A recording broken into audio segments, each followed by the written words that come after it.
Week എവിക്ഷനിൽ ആരൊക്കെയാണ് പുറത്തു പോയത്, എന്തായിരുന്നു ബിഗ് ബോസിന്റെ ട്വിസ്റ്റ്, ഇതെല്ലാം നമുക്കറിയാം. അവിടെ എന്തൊക്കെയാണ് നടന്നത്, അവിടെ എന്തൊക്കെ പ്രശ്നങ്ങൾ ഉണ്ടായത്, എന്തെങ്കിലും പ്രശ്നങ്ങളൊക്കെ ഉണ്ടായിട്ടുണ്ടോ, ഇതെല്ലാം നമുക്കറിയാം. നിങ്ങൾക്ക് എന്റെ ചാനൽ ഇഷ്ടപ്പെടുകയാണെങ്കിൽ എല്ലാവരും സബ്സ്ക്രൈബ് ചെയ്യണം, ലൈക്ക് ചെയ്യണം, അതുപോലെ തന്നെ കമന്റും. അപ്പോൾ ഇന്ന് എന്തൊക്കെയാണ് നടന്നത്, രാവിലെ കഴിഞ്ഞ് ഉച്ചയെ കഴിഞ്ഞപ്പോഴത്തേക്ക് ഒരു ടാസ്ക് ഉണ്ടായിരുന്നു. ആ ടാസ്കിലും സഹായികളായിരുന്നു ടാസ്ക് ചെയ്യേണ്ടത്. മിഡ് വീക്ക് എവിക്ഷനിൽ നോമിനേഷനിൽ വന്ന ആൾക്കാർ ആരും ചെയ്യേണ്ടി വന്നില്ല. അവരെ സഹായിക്കുന്നവര് ഓരോരുത്തർ അവർ തന്നെയാണ് ചെയ്തത്.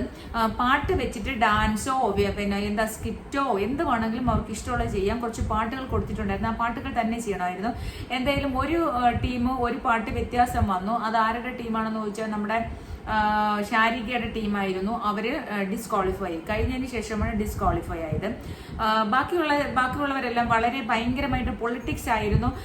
യഥാർത്ഥമായിട്ടും സെക്കൻഡ് ഒക്കെ കിട്ടി ഷാനവാസും നെവിനുമായിരുന്നു. അവരൊന്നും കളിച്ചതുമില്ല. അവർ സമയത്തിന് പോലും കറക്റ്റായിട്ട് സമയം അത്രയും 2 മിനിറ്റ് കളിച്ചതേ ഇല്ല. എന്നിട്ടും അവർക്ക് സെക്കൻഡ് കൊടുത്തു. ആ സെക്കൻഡ് കൊടുത്തത് തന്നെ ഷാരികയുടെ രേണുവിന്റെയും പിന്നെ സരികയുടെയൊക്കെ അഭിപ്രായം അതേണ കൊനിയലിന്റെയൊക്കെ അഭിപ്രായം മാനിച്ചുകൊണ്ടായിരുന്നു. അങ്ങനെ അവരെല്ലാം അവിടെ പങ്കിട്ടെടുത്ത് എന്തായാലും അവസാന സ്ഥാനമാണ് അനീഷിന് കിട്ടിയത്. നമ്മൾ പ്രതീക്ഷിച്ചത് തന്നെയാണ്.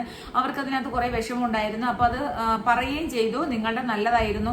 അനിമോളും പറയുന്നു, അനിമോളിന് അക്ബറിനുമായിരുന്നു ഫസ്റ്റ് സ്ഥാനം. അവര് ആർക്ക് വേണ്ടിയിട്ടായിരുന്നു, റെനയ്ക്ക് വേണ്ടിയിട്ടായിരുന്നു, അല്ല സരികയ്ക്ക് വേണ്ടിയിട്ടായിരുന്നു, സരിക PG. അപ്പൊ അങ്ങനെയാണ് ഇതല്ല. അപ്പൊ എന്തായാലും അനീഷ് അപ്പൊ വന്ന് പറഞ്ഞു, എന്റെ ടീം, നിങ്ങൾ എന്റെ ടീം ആയതുകൊണ്ടാണ് നിങ്ങളെ തോപ്പിച്ചത്. നിങ്ങൾ നന്നായിട്ട് പെർഫോം ചെയ്ത്. നൂറയും ശൈത്യായിരുന്നു. ശൈത്യ നല്ല അടിപൊളിയായിട്ട് പെർഫോം ചെയ്തു. മച്ചാനി പൊന്നു മച്ചാനി, അല്ല എന്റെ മച്ചാനെന്ന് തോന്നുന്നു. നിന്തിരുമാറത്ത് പടരാൻ മോഹം. ഞാൻ പാടി കൊളാക്കുന്നില്ല കേട്ടോ. അത് നല്ലൊരു അടിപൊളി പാട്ട്, നല്ലൊരു ശൈത്യം നന്നായിട്ട് ചെയ്തു. നൂറൊക്കെ പിന്നെ ആദ്യമായിട്ടല്ലേ, അപ്പം അതിൻ്റെതായ സ്റ്റേജിലൊന്നും കയറി ശീലമില്ലാത്തതുകൊണ്ട് എന്നാലും പറ്റുന്ന രീതിയിൽ അവർ നല്ല ചെയ്തു, നന്നായിട്ട് ചെയ്തു. പിന്നെ അത് കഴിഞ്ഞിട്ട് കുറച്ച് അനീഷിന്റെ മാനറിസംസ് കാണിച്ചു. അത് നല്ല രസമുണ്ടായിരുന്നു. അപ്പൊ അതൊരു വളരെ അത്യാവശ്യം ആ ഒരു 5-6 മിനിറ്റ് കൊണ്ട് അവർക്ക് പെർഫോം ചെയ്തെടുക്കാൻ പറ്റുന്ന രീതിയിൽ തന്നെയാണ് അത് ചെയ്തത്. അത്യാവശ്യം എല്ലാവരും നന്നായിട്ട് ചെയ്തു. പക്ഷെ എന്നാൽ അതിനകത്ത് പൊളിറ്റിക്സ് ഉണ്ടായിരുന്നു. അത് ഉണിയിൽ പറഞ്ഞു, ഇത് ഗെയിമാണ്, അതിനകത്ത് പൊളിറ്റിക്സ് ഒക്കെ ഉണ്ടാവും. അങ്ങനെ ഷാരികയും അനീഷും ആയിരിക്കും മിഡ് വീക്കിലേക്ക് പോകുന്നത് എന്ന് ഹൗസ് മേറ്റ്സിലെ മിക്കവാറും എല്ലാവരും അങ്ങ് തീരുമാനിച്ചു.